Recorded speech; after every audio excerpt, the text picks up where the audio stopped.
Okay, so I live in Vancouver, Canada. I currently work for Deloitte, but when I started my MBA, I worked for a government energy regulator in the province of BC as in various different roles, from analyst to commission secretary and other regulatory roles within the organization.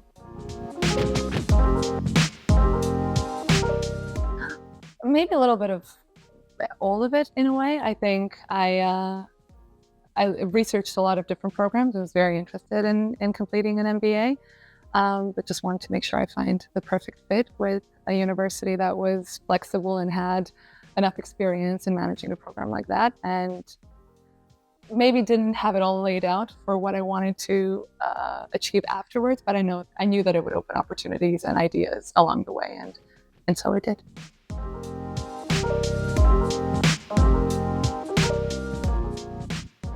Just like I said, I think it was the years of experience of managing online programs. It was also sort of testimonials and things I was able to find online from other students that came before me.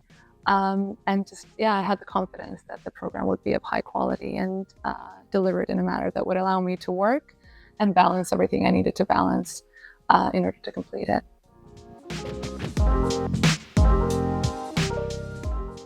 I think it's my colleagues. I think it's the diversity of their experience, their dedication, their drive. I would not have completed it without them. I wouldn't have enjoyed it as much without them.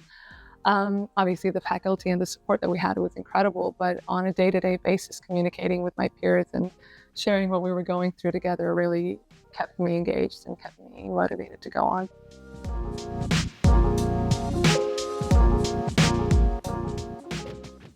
I mean, when you look back, nothing seems as maybe challenging as it was in the moment, but we navigated time differences, and I think a lot of times that was quite challenging, waking up at 3 a.m. or 4 a.m., completing something a couple of hours for school, and then managing to get your head back in the game for 7, 8 a.m. to hit your workday wasn't necessarily easy, but it wasn't, not doable. And looking back, it's not a big deal, and it was totally worth it.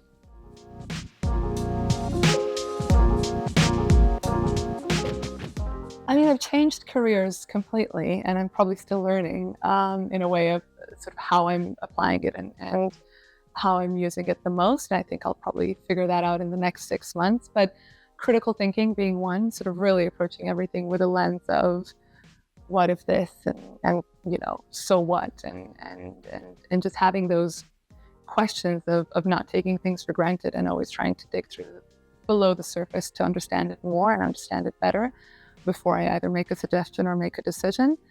And just research skills. I believe I've never had better research skills than I do now. And I love it probably more than I ever have before. So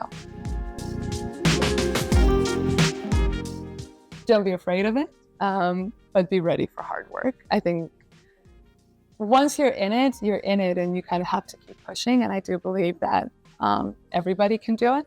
But you do have to have the mindset of it's not going to be easy, but most things in life that are worth it aren't easy. So just keep, hanging on and don't give up. I'm considering pursuing a PhD because, again, loved my research so much. I have just changed careers. We'll see how that goes. And definitely want to stay connected to the academic business world. In one way or another, and the near future. So I'll see.